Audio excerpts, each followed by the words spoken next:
Everyone, hope you all are doing good in your studies. तो आ गया है नेक्स्ट पार्ट, हम कर रहे हैं BF स्टाफ नर्स की तैयारी।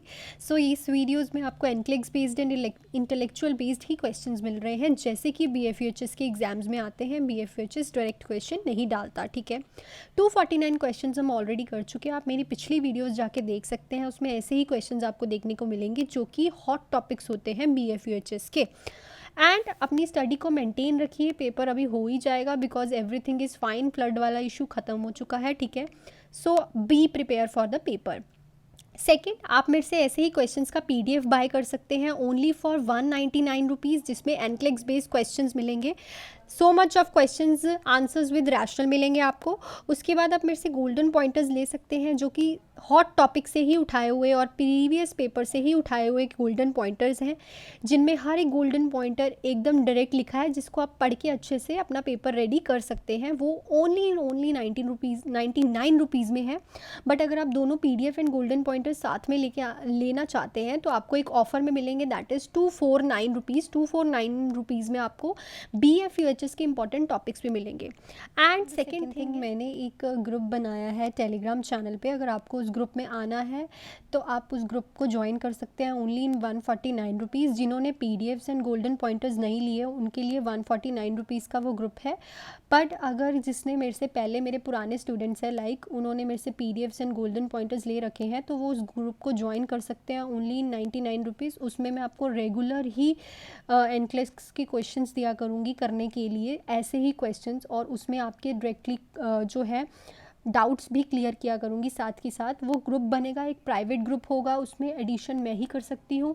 सो उस ग्रुप में अगर आपको एंटर करना है तो जो मेरे प्रीवियस स्टूडेंट्स हैं वो 99 रुपीज़ में एंटर कर सकते हैं, और जिन्होंने PDFs एंड गोल्डन पॉइंटर्स नहीं लिए, सिर्फ उनको ग्रुप में ही प्रैक्टिस करनी है, वो 149 में ग्रुप में ऐड हो सकते हैं और एनक्लेक्स बेस्ड क्वेश्चंस कर सकते हैं वहाँ पे आके। मैं रेगुलर ही वहाँ पे 30 से 40 क्वेश्चंस एनक्लेक्स बेस्ड के कराया करूँगी। वहाँ पे रोज़ आपको दिया करूँगी करने के लिए, आप रोज़ उसकी प्रैक्टिस किया करोगे। इंपॉर्टेंट टॉपिक्स के बारे में वहाँ पर बताया करूँगी मेरी सुपरविजन में। 250 की पोस्ट के अंडर अगर आपको पढ़ना है तो आप उस ग्रुप में आ सकते हैं।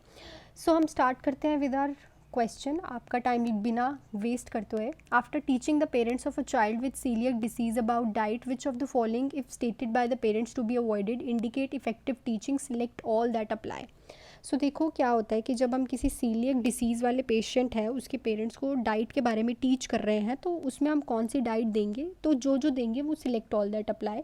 सिलेक्ट ऑल दैट अप्लाई वाले क्वेश्चंस बहुत देखने को मिलते हैं BF में। सो सबसे पहले तो सीलियक डिसीज़ के बारे में पता होना चाहिए कि सीलियक डिसीज़ में क्या करना होता है।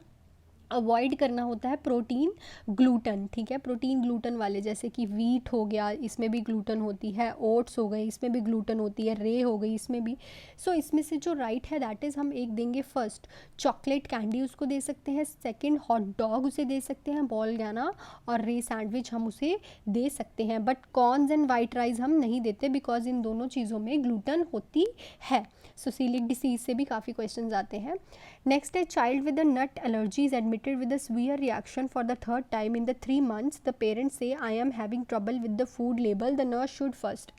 So एक चाइल्ड है, उसको नट एलर्जी है, ठीक है, और उसका वो उसको सीवियर रिएक्शन हुआ है और वो 3 महीने में 3 बार एडमिट हो चुका है। तो पेरेंट्स कहते हैं कि हमें फूड का जो लेबल है उसे दिक्कत आ रही है देखने में। तो नर्स पहले क्या करेगी, अगर देखो कोई बच्चा किसी चीज़ की एलर्जी है, 3 महीने में 3 बार एडमिट हो रहा है, तो सीवियर रिएक्शन से it means there is a problem with the parents, क्योंकि पेरेंट्स उसे डाइट में कुछ गड़बड़ कर रहे हैं, उन्हें पता नहीं चल रहा है, लेबल में नट्स लिखे हुए हैं पर तब भी वो दे रहे हैं। तो नर्स क्या करेगी, assess the parents ability to read, refer the client to the dietitian, notify the primary care provider, obtain a social service consult. So obviously there is, वो क्या करेगी, चेक करेगी पेरेंट्स की कि वो एबिलिटी के वो रीड कर पा रहे हैं चीज़ को। क्योंकि देखो अगर वो रीड नहीं कर पा रहे तो वो उसमें जो मटेरियल होता है, उसमें जो कंटेंट होता है, उसमें जो चीज़ें होती हैं फूड में, वो उनको पढ़ा ही नहीं जा रहा है, इसीलिए वो क्या कर रहे हैं, नट एलर्जी उसको हो रही है बार बार। तो नर्स क्या करेगी, पहले चेक करेगी कि जो पेरेंट्स हैं वो रीड कर पा रहे हैं जो लेबल है, क्योंकि बच्चा अगर 3 महीने में 3 बार एडमिट हो चुका है तो इट मीन्स वो पेरेंट्स की ही गलती है, अगर उनको पता भी है। तो वो क्या करेगी, एबिलिटी चेक करेगी उनकी रीड करने की। नेक्स्ट है, a multigravida client thought to be at 14 week gestation report that she is experiencing such a severe morning sickness that she has not been able to keep anything down for a week. The nurse should assess for sign and symptom of which of the following. तो एक multi gravida वाला client है, ठीक है, 14th week में है वो, ठीक है, 14th वीक मतलब 2.5 वाले सिचुएशन में है वो, ठीक है। तो उसका गेस्टेशन 14 वीक का है और वो कह रही है कि मुझे एक्सपीरियंस हो रहा है सीवियर सिकनेस, मॉर्निंग सिकनेस हो रही है, ठीक है, और कुछ भी वो खाना नहीं खा पा रही है, ठीक है, उसके डाउन जा ही नहीं रहा एक हफ्ते से। तो नर्स किस चीज़ की सिम्टम्स असेस करेगी? हाइपरकैलीमिया, हाइपोबिलिरुबिनीमिया, हाइपोकैलीमिया, हाइपरग्लाइसीमिया। सो देखो सीवियर मॉर्निंग सिकनेस में क्या होता है, दिस इज़ हाइपरमिसिव ग्रेविडिज्म, ठीक है, आपने सुना होगा फर्स्ट ट्राइमेस्टर में ये देखने को मिलता है। सीवियर वॉमिटिंग्स, ठीक है, काफ़ियों को तो डायरिया भी होता है इसमें, ठीक है, नोजिया फील होता है। सो इस पेशेंट को हम किस चीज़ के लिए असेस करेंगे? हाइपोकैलीमिया। नर्स चेक करेगी किसके साइन एंड सिम्टम्स देखने के लिए? हाइपोकैलीमिया के, ठीक है, क्योंकि देखो बार बार वॉमिट होती है, आपने वैसे भी सुना होगा जिसको वॉमिट होती है उसको हाइपोकैलीमिया, उसका पोटाशियम बहुत निकलता है, ठीक है, और वो कुछ खा भी नहीं रही है हफ्ते से, तो हम चेक करेंगे हाइपोकैलीमिया के लिए पेशेंट को। नेक्स्ट पे चलते हैं। After dilatation and curettage to evacuate a molar pregnancy assessing the client for sign and symptoms of which of the following would be most important. So देखो अगर हम किसी का डायलिटेशन एंड क्यूरेटेज किया है, DNC, ठीक है, मोलर प्रेगनेंसी थी उसको, ठीक है, उसके बाद हम कौन सा साइन एंड सिम्टम्स असेस करेंगे पेशेंट का? Urinary tract infection, haemorrhage, abdominal distension, chorioamnionitis. So देखो जब भी हम किसी का डायलिटेशन एंड क्यूरेटेज करते हैं, DNC मतलब कि अगर किसी को मोलर प्रेगनेंसी है उसका प्रॉपरली क्यूरेटेज और डायलिटेशन करके क्यूरेटेज से उस सारी चीज़ को बाहर निकालना, उसके बाद जो चांसेस होते हैं चेक करने के हैमरेज के। क्यों हैमरेज के? बिकॉज अंदर कोई लेसरेशन ना हो गई हो, किसी चीज़ को गलती से प्रॉब्लम ना क्रिएट हो गई हो, ठीक है, कट ना लग गया हो, या फिर अंदर कहीं से ब्लीडिंग ना हो रही हो, हमने प्रॉपरली से उसको इवैक्यूएट किया ही नहीं, मतलब खाली किया ही नहीं, बाहर प्रॉपरली चीज़ निकाली ही नहीं, अंदर रहने की वजह से हैमरेज हो गई है पर्सन को, ठीक है। सो यहाँ पे हम किस चीज़ के लिए चेक करते हैं कि पेशेंट को हैमरेज तो नहीं हुआ, बिकॉज अगर पेशेंट को हैमरेज हो गया तो पेशेंट किस में जा सकता है? शॉक के लिए। तो अगर किसी का DNC होता है किस इवैक्यूएशन करने के लिए, तो मेन साइन होता है चेक करने का, that is haemorrhage. Next question पे चलते हैं। 2-year-old child brought to the clinic by her parents is uncooperative when the nurse tried to look in her ear. Which of the following should the nurse try first? तो 2 साल का बच्चा है, ठीक है, उसे क्लिनिक लेके आए हैं उसके पेरेंट्स, ठीक है, वो बहुत ज़्यादा अनकोऑपरेटिव है नर्स के साथ जब नर्स उसकी कान में देख रही है।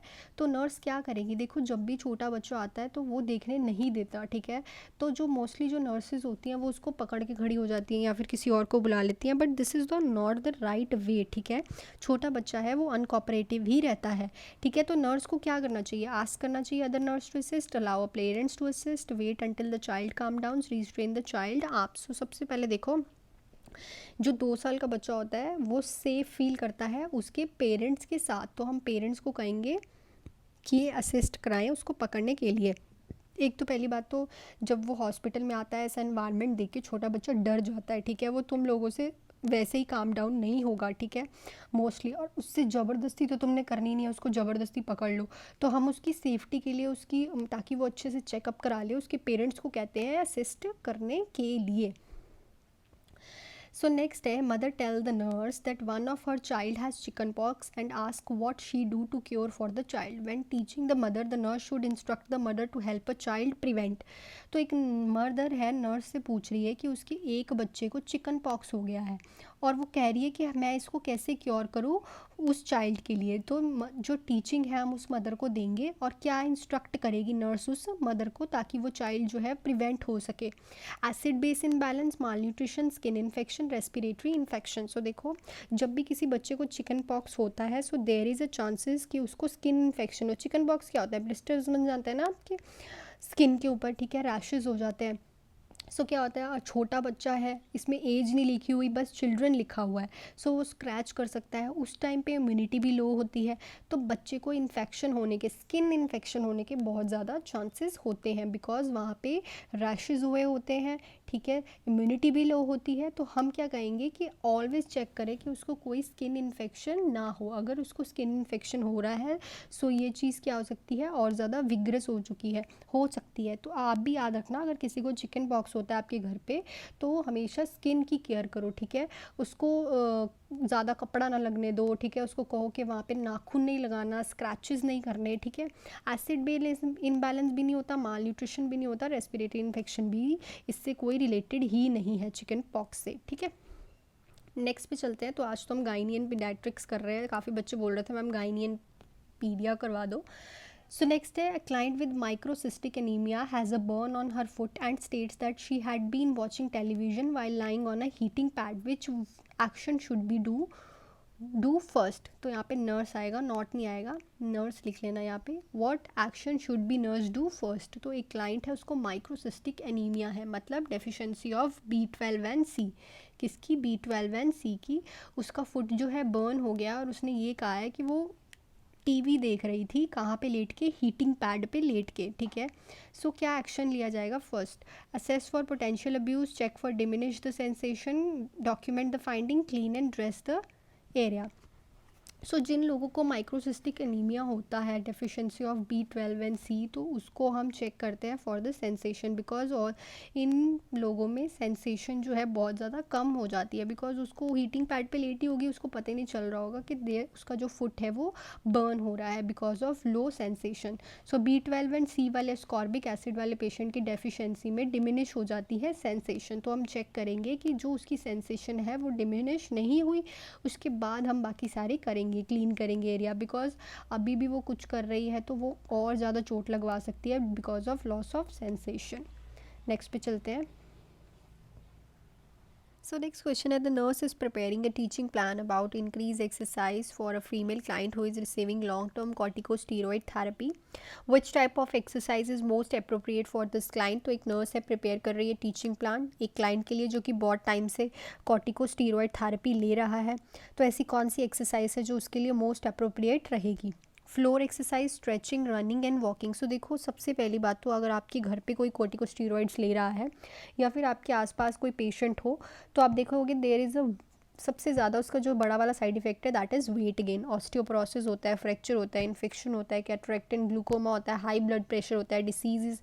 सो इन सब के लिए एक सबसे ज़्यादा अच्छी एक्सरसाइज है कि वी वॉक करें। जितनी ज़्यादा वो अच्छे से वॉक करेगी, उसका जो बॉडी का वेट गेन हो रहा है, उसके डिजेशन में प्रॉब्लम आ रही है, इन्फेक्शन रिस्क है, ब्लड प्रेशर, शुगर, ये सब का जो देखो lifestyle changes is a must for if you have receiving something from very long time, ठीक है। ऐसी चीज़ों के लिए आप अपनी लाइफस्टाइल चेंज करो, वॉक करो, ठीक है। तभी कहते हैं सैर करो। अगर किसी को ब्लड प्रेशर है, शुगर है, उससे क्या होता है कि तुम्हारा एक सर्कल लाइफस्टाइल का मेंटेन रहता है।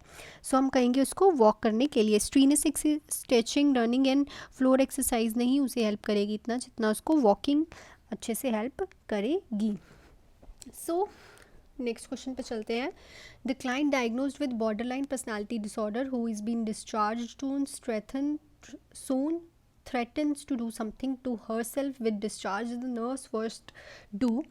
तो एक क्लाइंट है, उसको बॉर्डरलाइन पर्सनालिटी डिसऑर्डर अभी डायग्नोज हुआ है, जिसका हम अभी डिस्चार्ज करने वाले हैं जल्दी से ही। तो वो कह रहा है, वो थ्रेट कर रहा है, धमकी दे रहा है कि या फिर वो खुद को कुछ कर लेगा या फिर वो किसी और को कुछ कर लेगा जब वो डिस्चार्ज होगा, ठीक है। सो नर्स क्या करेगी? Request the client discharge, can cancel, ignore the client statement because it's sign of manipulation, ask a family member to stay with the client at home temporary, discuss the meaning of a client statement with her. So सबसे पहले देखो कि उसको diagnose क्या हुआ था, personality disorder का, borderline personality disorder का। सो वैसे भी अगर कोई साइकेट्रिक पेशेंट होता है, आपने अपनी स्टडीज़ में देखा होगा, जीएनएम में, बीएससी में आपको बताया होगा टीचर्स ने, कि जो पेशेंट होता है साइकेट्रिक वो बहुत जल्दी बॉन्ड बनाता है नर्स से, क्योंकि एक उसको लगता है कि जो नर्स समझ सकती है वो कोई भी नहीं समझ सकता, ठीक है। तो इसीलिए इंटरपर्सनल रिलेशनशिप बहुत मैटर करता है साइकेट्रिक पेशेंट में। सो जब भी उसका डिस्चार्ज प्लान करते हैं तभी कहते हैं कि उसको ओरिएंटेशन फेज़ में ही डिस्चार्ज प्लान करो, ठीक है, क्योंकि वो डिस्चार्ज वाले टाइम फिर से अपसेट हो सकता है कि वो अपने एक अच्छे बंदे से जुदा हो रहा है, जा रहा है। सो हम उसको क्या करेंगे, डिस्कस करेंगे meaning of the statement with the client कि वो ऐसा क्यों बोल रहा है, ठीक है। डिस्चार्ज तो उसे एक दिन होना ही है, ठीक है। तो हम उसका जो है उसकी फीलिंग्स को निकालेंगे ताकि वो प्रॉपरली बताए कि उसको क्यों ऐसा बोल रहा है वो, ठीक है। कैंसिल नहीं करना उसको, ठीक हो के घर तो जाना ही है। मैन्युपुलेशन नहीं होती, ये एक कनेक्शन होता है जो कि वो तोड़ने से डरता है। कहाँ वो रोज़ साइकेट्रिक पेशेंट तुम्हारे साथ रह रहा है कितने टाइम से, और एकदम से अलग हो जाना है, इस वजह से उनका ऐसा होता है। देखो मेंटली जो कनेक्शन बनता है वो ज़्यादा अच्छा होता है एज़ कम्पेयर टू जब हम कभी फिजिकल ट्रीटमेंट लेने जाते हैं, ठीक है। साइकेट्रिक पेशेंट का ये होता है, जब वो कह ही रहा है कि वो डिस्चार्ज से पहले खुद के बाद खुद को कुछ कर लेगा, तो साथ में रहे ना रहे तो इट्स डजेंट मैटर। नेक्स्ट पे चलते हैं। सो देखो ऐसे ही क्वेश्चंस के पीडीएफ लेने के लिए आप मेरे से बाय कर सकते हैं only in 199 rupees. Golden pointers है 99 रुपीज़, और अगर आप साथ में लेंगे तो आपको मिलेंगे 249 रुपीज़ के ओनली।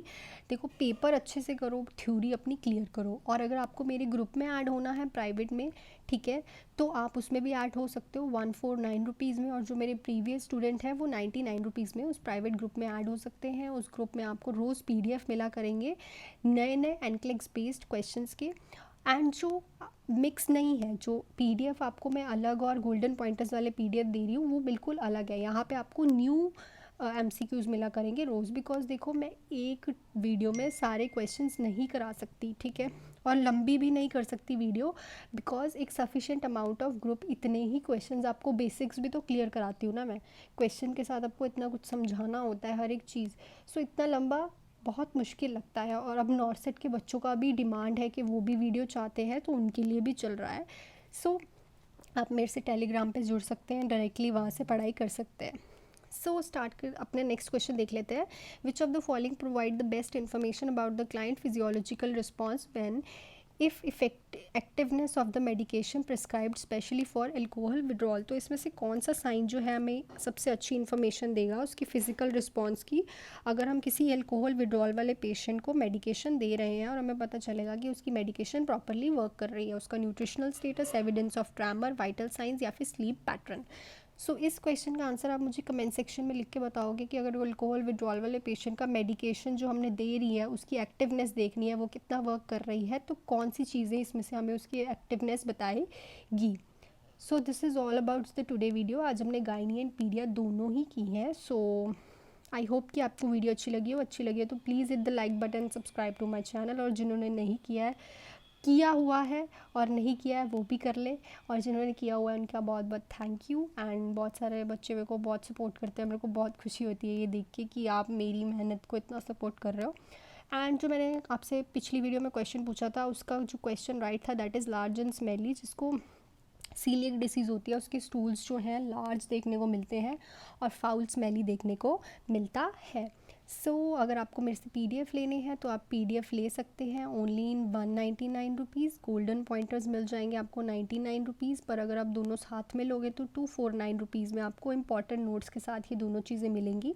और अगर आपने ये ऑलरेडी ले रखा है तो आप मेरे प्राइवेट ग्रुप में आ सकते हैं टेलीग्राम के, जिसमें मैं आपको रोज़ नए एनक्लेक्स बेस 30 से 40 MCQs कराया करूँगी, आशनल्स विद आंसर। एंड अगर किसी ने नहीं भी लिया तो आपको ये सारी चीज़ें मिल जाएंगी only in 400 rupees. PDF group में involvement and golden pointers with notes in 400 rupees. So thank you so much, all the best. अच्छे से पढ़ाई करो, इस बार तो सीट लेनी ही लेनी है, एक ही सीट लेनी है, एक बहुत होती है एक बच्चे के लिए, ठीक है। So all the best, bye bye.